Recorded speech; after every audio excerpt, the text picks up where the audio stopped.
Menyapa hadirin, Pak. Menyapa hadirin penuh hormat dan simpati.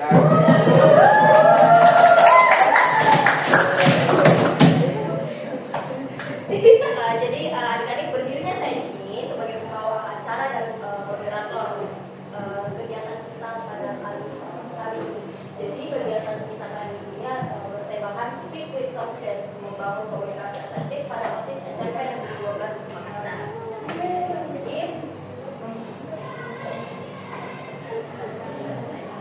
how are you today? Bagaimana kalian hari ini?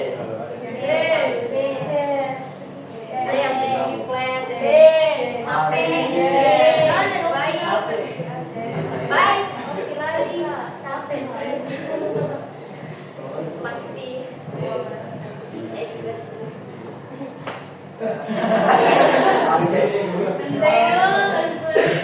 dulu gak sih? Jadi kalian semua bawa HP, Ji? Bawa. Boleh di-scan dulu untuk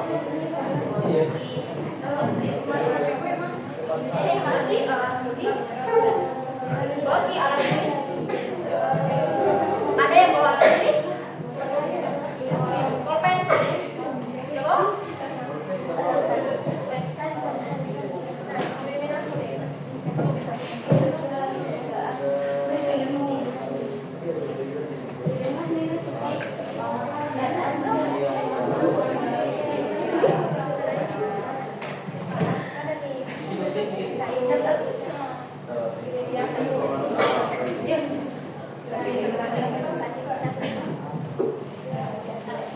Selain ini dan ada lagi yang bawa HP?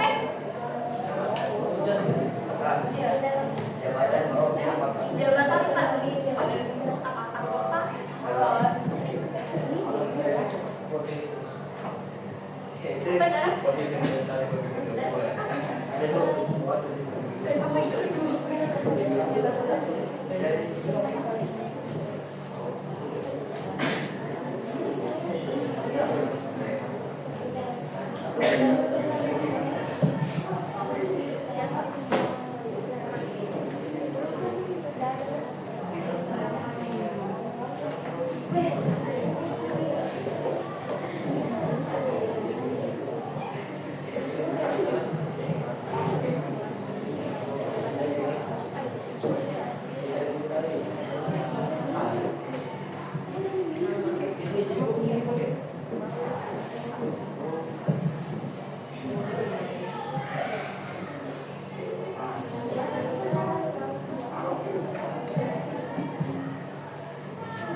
Yang ketiga, meningkatkan kemampuan bekerja sama dalam tim. Dan yang terakhir itu membangun hubungan yang baik antar anggota organisasi.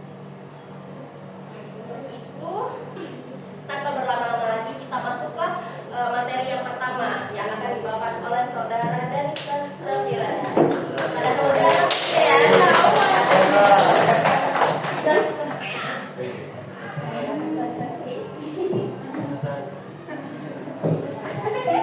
ya, Assalamualaikum warahmatullahi wabarakatuh. Waalaikumsalam warahmatullahi wabarakatuh. Bagaimana kabarnya semua teman-teman? Baik, luar biasa. Saya lihat tadi dari awal teman-teman semua ini walaupun sudah mau jam 2 tapi teman-teman tetap excited, tetap semangat.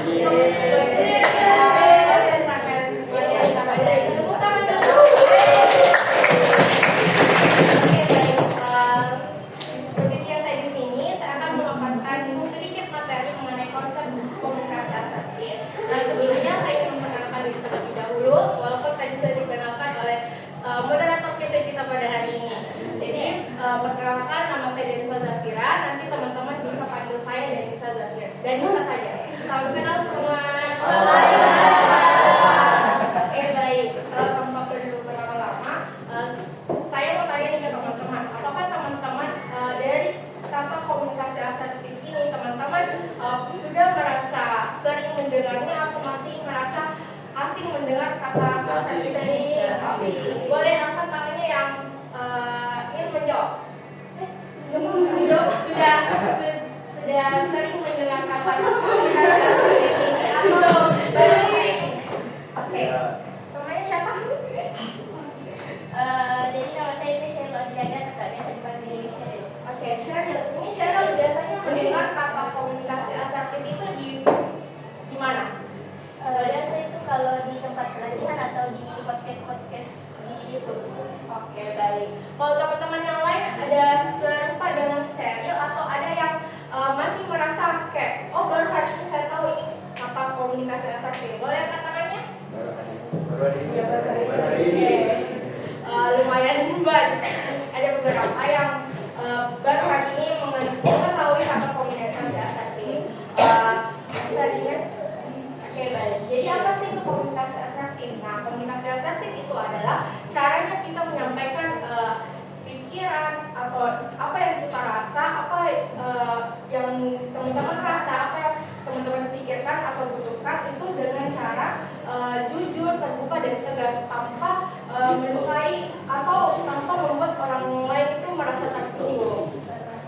Nah, mungkin menurutnya teman-teman ini hal tentang komunikasi itu merupakan hal simpel karena digunakan dalam sehari-hari. Pasti teman-teman berpikir tersebut, tapi sebenarnya komunikasi itu merupakan kunci utama dalam teman-teman, apalagi teman-teman ini sebagai anggota OSIS atau MPK itu merupakan kunci utama dalam organisasi. Setuju atau tidak? Setuju. Oke, baik. Saya ingin bertanya lagi nih. Menurut teman-teman, kan teman-teman bisa melihat pengertian dari komunikasi asertif itu sendiri. Nah, menurut teman-teman ini pentingkah seorang anggota OSIS atau anggota di organisasi sekolah itu memiliki keterampilan komunikasi asertif? Penting. Yang katakannya yang ingin menjawab? Menjawab. Satu orang yang menjawab.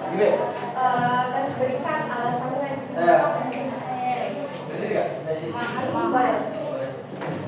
Baik, jadi perkenalkan nama saya Muhammad Abdul Rizki. Perkenalkan saya untuk menjawab pertanyaan dari kakak. Jadi menurutku, kenapa setiap anggota itu penting untuk memiliki skill komunikasi asertif? Supaya kalau kita menyampaikan pendapat nanti, perasaan atau pikiran itu bisa kita buat orang lain tidak tersinggung. Kita menggunakan kalimat-kalimat yang sopan, yang sesuai tata keramanya lah. Oke, baik. Contoh sekali yang disampaikan tadi. Tepuk tangan dulu, teman-teman.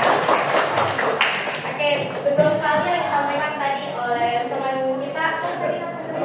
Andra, memang betul. Sangat penting untuk kita sebagai anggota OSIS atau anggota MPK itu memiliki skill komunikasi asertif ini. Karena teman-teman itu dalam berorganisasi pasti sering dihadapi dinamika rapat, mengambil keputusan, pasti sering ada proses berdiskusi. Nah, kalau komunikasinya antara anggota satu dengan anggota yang lain itu buruk, pasti akan terjadi miskom atau nantinya akan ada salah paham antara anggota satu dengan anggota yang lain. Jadi tugasnya nanti itu pasti bakal berdampak ke tugas-tugasnya, job-desk dari tim dan itu sendiri. Oke, bisa di next. Nah, gaya-gaya macam komunikasi itu tidak hanya satu teman-teman, bukan hanya komunikasi asertif saja, tetapi terbagi atas 4 gaya komunikasi. Yang pertama itu ada gaya komunikasi pasif. Ada salah teks di sini. Oke, jadi gaya komunikasi pasif itu dia ciri-cirinya itu dia orangnya bakal diam walaupun dia ini di dalam dirinya itu punya keinginan untuk misalnya tidak ada ketidaksetujuan ketika dalam rapat, tapi dia tetap diam untuk memendam hal itu di dirinya. Sedangkan kalau komunikasi agresif itu kebalikannya dari komunikasi pasif. Jadi kan tadi komunikasi pasif itu dia tetap diam walaupun ada hal ketidaksetujuan di dalam dirinya, misalnya dalam rapat dia tetap diam. Tapi kalau komunikasi agresif ini itu kebalikan dari komunikasi pasif. Jadi kalau komunikasi agresif itu dia ditandai dengan seseorang itu memaksakan pendapat atau dia mengeluarkan pendapat atau pikiran yang dirasakan itu secara nada memaksa, berbicara keras dan tidak memikirkan pendapatnya orang lain. Selanjutnya yang ketiga itu tadi komunikasi asertif, yang di antara kelompok ini dia yang paling ideal teman-teman untuk dimiliki oleh teman-teman sebagai anggota OSIS atau MPK. Nah, saya ulang, jadi komunikasi asertif itu adalah di mana kita sebagai individu itu menyampaikan pendapat, pikiran atau kebutuhan yang kita inginkan itu secara jujur, terbuka maupun tegas, tapi tetap memikirkan perasaannya lawan bicaranya kita. Nah, selanjutnya ada komunikasi pasif dan agresif. Nah, komunikasi yang keempat ini itu gabungan dari agresif dan pasif, yaitu dia cenderung dia tetap diam, tapi dia memunculkan kayak situasi misalnya kayak dia menyindir, tapi dia tidak bilang kalau dirinya itu tidak menyukai hal tersebut, tapi dia memunculkan reaksi dengan menyindir, menyinggung atau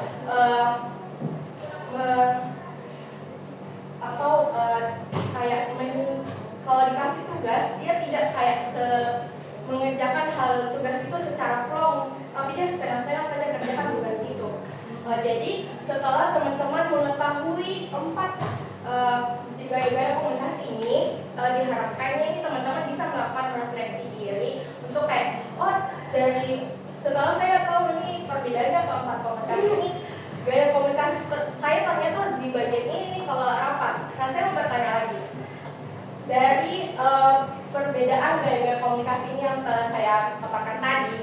Menurut teman-teman setelah refleksi diri beberapa menit, menurut teman-teman selama mengikuti menjadi anggota OSIS, menurut teman-teman berada di gaya komunikasi seperti apa? Siapa mau angkat tangan untuk menjawab? Ada nggak yang menjadi volunteer? Dari keempat perbedaan gaya komunikasi ini, menurut teman-teman selama berdinamika di OSIS itu teman-teman berada di poin keberapa? Sampai dalam hal rapat atau lagi bermusyawarah, boleh diangkat tangannya satu orang. Bilang usah deh, mana? Dari hasil pengalaman-pengalamannya teman-teman mungkin kalau rapat, saya ternyata selama ini kalau rapat dimintain pendapat, ternyata saya takut selalu pendapatku itu kurang, ternyata pendapat menurutku itu bagus. Iya.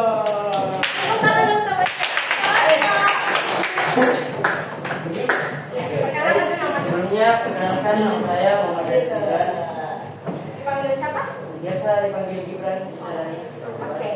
Menurut Jadi izinkan saya menjawab. Jadi gaya-gaya komunikasi yang saya miliki itu komunikasi pasif. Karena saya adalah orang yang takutlah mengeluarkan pendapatnya, lebih takut dijudge ketika mengeluarkan pendapat. pendapat itu takut. Oke, terima kasih. Oke, tadi nanti kan di grup Gibran tadi mengatakan dia berada di komunikasi pasif. Nah, jangan khawatir teman-teman. Kalau teman-teman belum berada di komunikasi asertif ini yang ideal, teman-teman masih punya waktu untuk mengembangkan dirinya sedikit demi sedikit. Jadi walaupun teman-teman belum merasa mempunyai keterampilan soft skill ini, teman-teman masih bisa membentuk soft skill tersebut dengan cara belajar. Nanti bakal dibahas lebih lanjut oleh pemateri passion kita mengenai teknik-teknik tersebut. Oke, baik. Sekian kayaknya dari saya kembalikan ke moderator passion kita.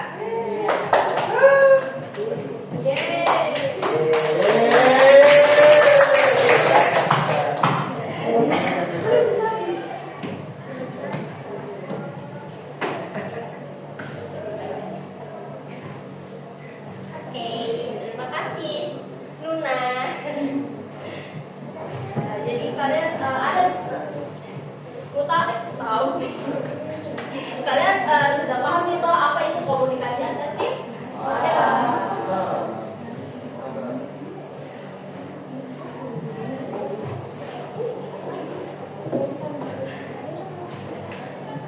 Jadi selanjutnya itu materi tentang teknik komunikasi itu akan dibawakan oleh saudari Eti Esmeralda. Kepadanya saya persilahkan.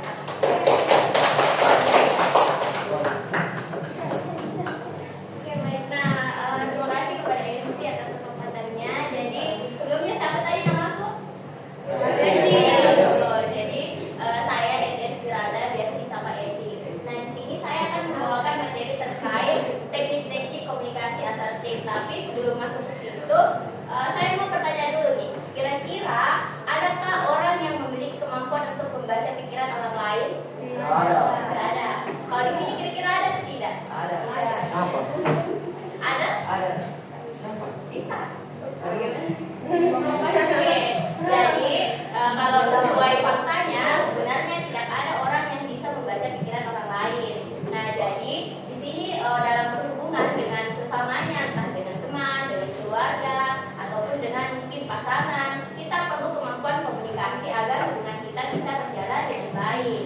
Nah, misalkan kita pasti ingin dipahami oleh orang lain. Nah, untuk dipahami oleh orang lain ini kita tidak bisa hanya dengan diam saja, tapi harus langsung menyampaikan apa yang sedang kita pikirkan dan apa yang sedang kita rasakan. Karena kembali lagi tidak ada yang bisa membaca pikiran orang lain. Nah, itu juga yang menjadi salah satu pentingnya komunikasi asertif ini. Nah, selain itu juga adanya komunikasi asertif juga seperti yang dijelaskan sama pemateri sebelumnya, bahwa komunikasi asertif itu bisa mengurangi miskomunikasi. Karena jika kita bisa menyampaikan apa yang kita rasakan, apa yang kita pikirkan dengan baik, maka akan terhindar dari adanya konflik. Karena kalau misal kita sedang kesal nih, tapi kita tidak menyampaikannya ke orang, maka bisa saja orang tersebut tidak tahu bahwa kita sedang merasa kesal. Nah, hal itu bisa memicu konflik atau miskomunikasi pada sesamanya kita. Nah, jadi sangat penting untuk berkomunikasi secara asertif agar hal tersebut tidak terjadi. Seperti itu. Nah, selain itu juga kan dalam suatu hubungan itu ada satu hal yang sangat penting, yaitu sifat saling terbuka. Jadi hubungan antara teman, keluarga maupun pasangan itu harus ada sifat saling terbuka agar hubungannya bisa dibilang sehat. Karena jika misalnya dalam suatu hubungan itu salah satu pihaknya saja tertutup, kembali lagi bahwa hal ini bisa menyebabkan miskomunikasi, dan dari miskomunikasi itu dapat berkembang menjadi hubungan yang tidak sehat, atau kalau istilahnya secara toksik. Tahu kan hubungan yang toksik? Nah, itu hubungan toksik itu bisa diperbaiki sebenarnya dari yang pertama adalah komunikasi. Oke, itu adalah hal dasarnya. Maksudnya yang pertama yang harus diperbaiki dalam hubungan toksik adalah yaitu komunikasinya. Nah, di sini ada 4 pola komunikasi. Sebenarnya tadi kan sudah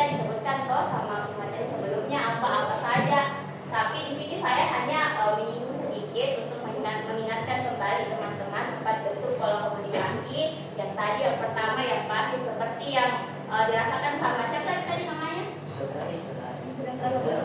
Gibran, oke Gibran. Seperti yang dirasakan Gibran kan, Gibran masih merasa bahwa komunikasinya itu pasif karena dia takut menyampaikan apa yang dirasakan, apa pendapatnya, dia masih takut menyampaikan hal tersebut. Nah itu adalah komunikasi yang pasif. Sedangkan agresif seperti tadi yang dia langsung menyerang, misal kayak dalam satu rapat dia tidak setuju sama pendapatnya bidang lain misalnya, nah dia langsung berbicara dengan nada suara tinggi, langsung menyerang orang tersebut. Nah itu contoh komunikasi yang agresif.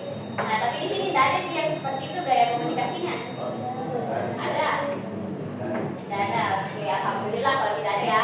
Jadi itu adalah komunikasi yang harus diubah karena merupakan komunikasi yang kurang baik seperti itu. Nah yang ketiga ada yang pasif agresif, di mana misalnya sebenarnya dia merasa kesal tapi dia tidak menyampaikannya, dia cuma memendamnya sendiri, atau saya kesal tapi tersenyum seperti itu, hanya tersenyum saja, atau mungkin kalau biasa kayak ditanya Ki temannya bilang tidak apa-apa deh Ki, jawabannya tidak apa-apa tapi kayak nada sama ekspresinya berbicara hal yang lain. Nah itu masuk komunikasi pasif agresif.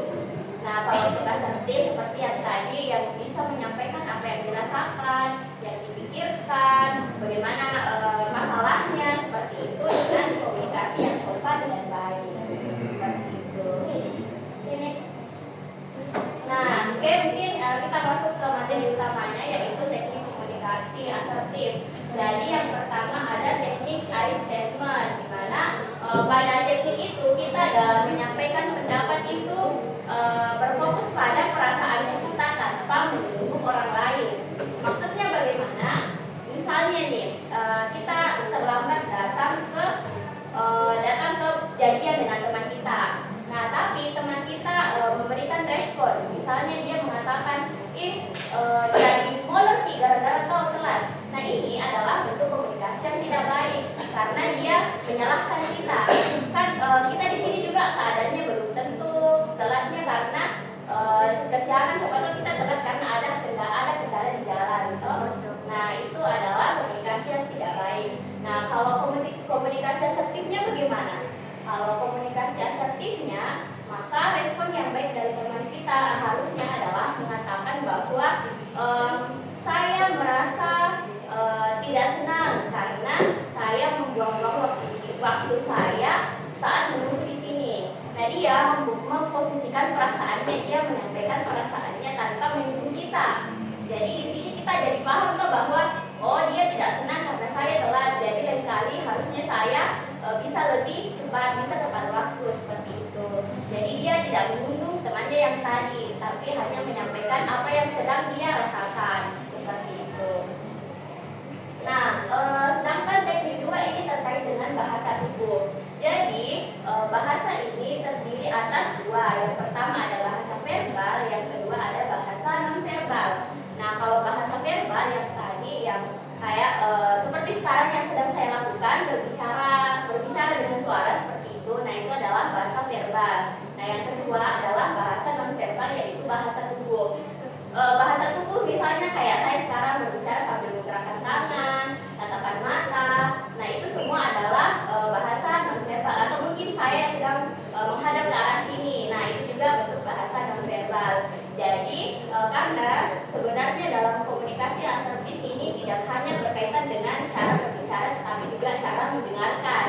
Jadi kita juga harus selain bisa menyampaikan apa yang kita rasakan, kita juga harus bisa mendengarkan dengan baik apa yang disampaikan oleh orang lain. Sehingga ketika misalnya orang sedang berbicara dengan kita, maka lebih baik jika respon kita adalah menghadapkan tubuh kita ke arah dia. Jangan yang kayak kan misal teman kita lagi bicara sama kita tapi kita malah main HP.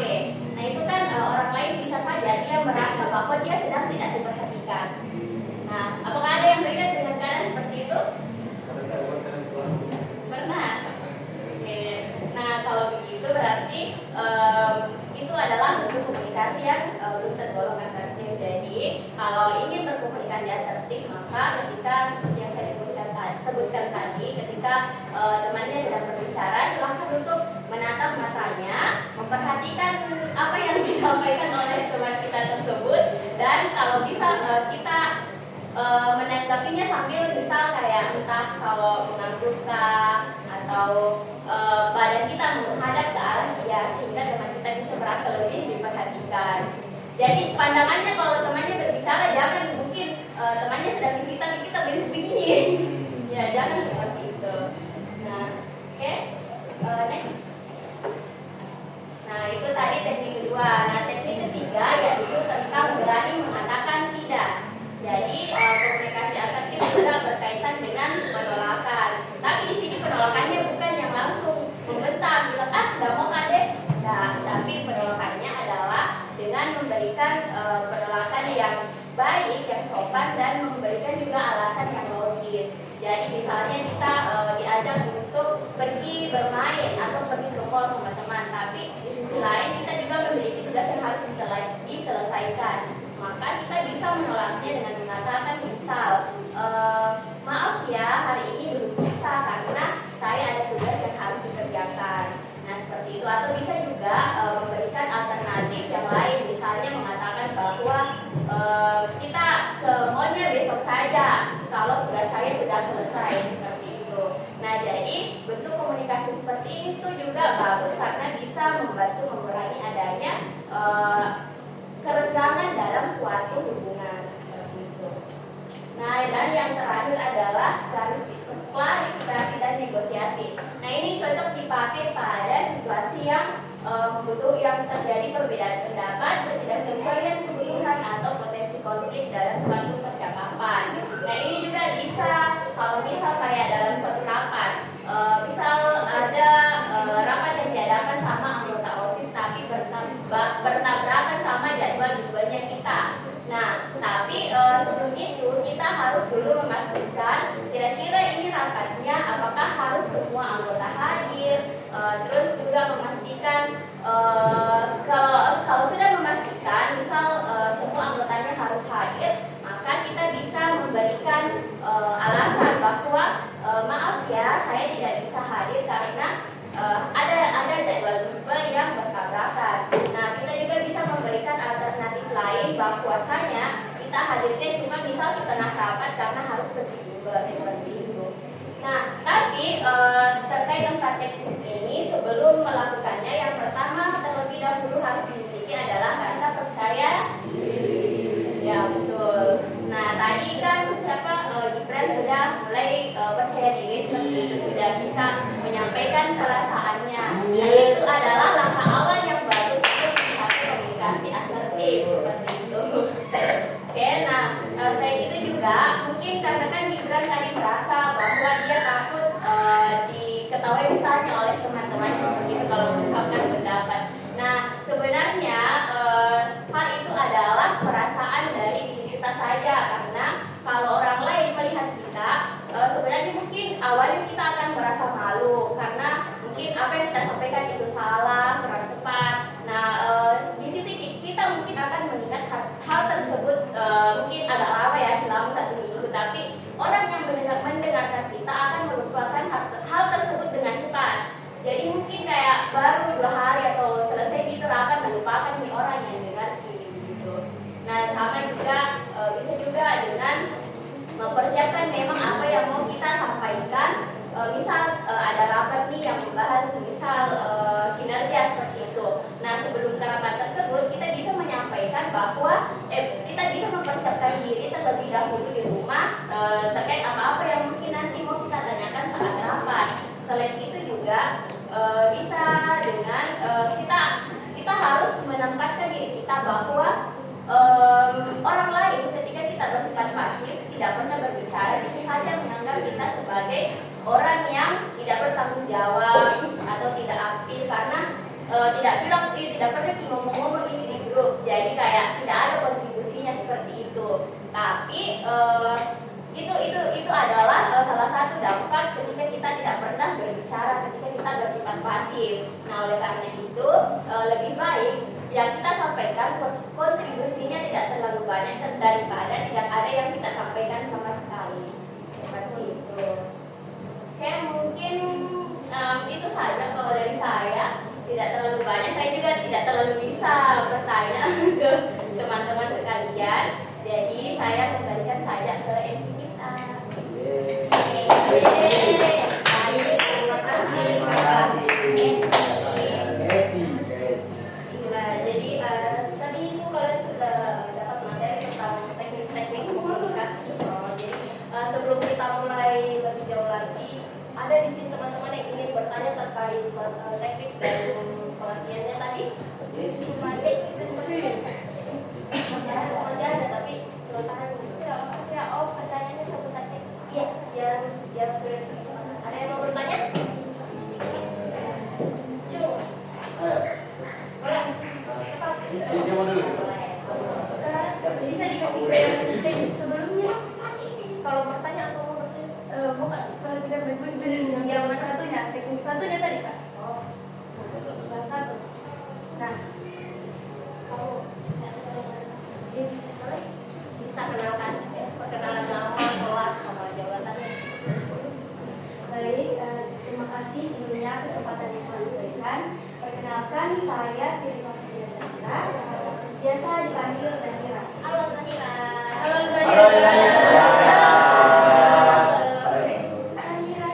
Saya dari kelas 910 dan jabatan saya sekretaris OSIS. Nah, tadi kan sudah dijelaskan oleh Kak Eki bahwa kita perlu komunikasi asertif agar membangun hubungan yang baik, tidak hanya di organisasi tapi bisa juga di keluarga. Nah, pertanyaan saya itu bagaimana jika lingkungannya itu tidak mendukung, seperti ketika kita menyampaikan pendapat itu tidak pernah diterima dengan baik, jadi membuat kita merasa seperti pendapat yang saya ungkapkan itu tidak pernah didengar. Seperti itu. Terima kasih. Sama. Oke, baik. Pertanyaan yang kedua adalah ada lagi yang mau? Nggak bisa jawab dulu Kak. Baru saya nanti tanya. Baik, terima kasih atas kesempatan yang telah diberikan kepada saya. Perkenalkan nama saya Farida Zainal. Kenalin nama saya. Dari sini Kak, seperti yang Kak Edi tadi jelaskan, kalau misalnya teknik satu itu I statement. Nah, kita harus menggunakan komunikasi asertif, mengeluarkan pendapat supaya orang lain tidak tersinggung. Nah, ada kondisi atau situasi yang misalnya disampaikan salah, tidak disampaikan salah. Misalnya tidak disampaikan, kita ada kayak merasa kalau disampaikan begini, kalau disampaikan kami tersinggung karena situasinya ini bukan tentang komunikasi asertifnya, tapi tentang hal yang mau disampaikannya ini sensitif kita. Tapi kalau tidak disampaikan, kayak tenggelam akan hal itu. Tapi kalau disampaikan, kita lagi yang salah. Bukan tentang cara komunikasinya, tapi hal yang mau disampaikan ini sensitif. Kak, kira-kira bagaimana caranya? Apa yang mau disampaikan? Aduh. Ada lagi yang mau bertanya? Pertanyaan terakhir kalau mau. Ada? Jadi ini Kakak Eti sama Kakak Danisa mau langsung jawab atau tampung di akhir sesi? Kakak Eti? Oke. Boleh sih? Boleh. Boleh. Jadi mungkin kita lanjut ke sesi selanjutnya.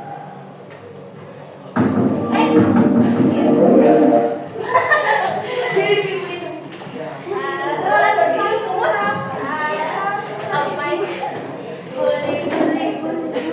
Ada yang punya di penari? Kamu tadi ngajain tadi. Ini kakak-kakak juga kalau mau ikut. Ayo. Yang lain boleh? Kakak Firnanda mau ikut kak?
Astagfirullah.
Ayo bentar lagi.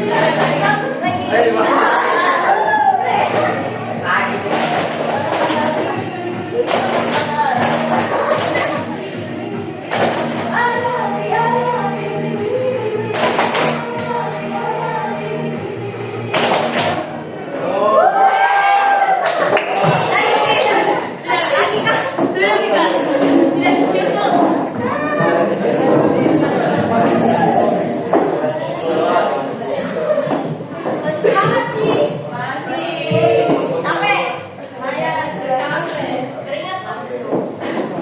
Oke, jadi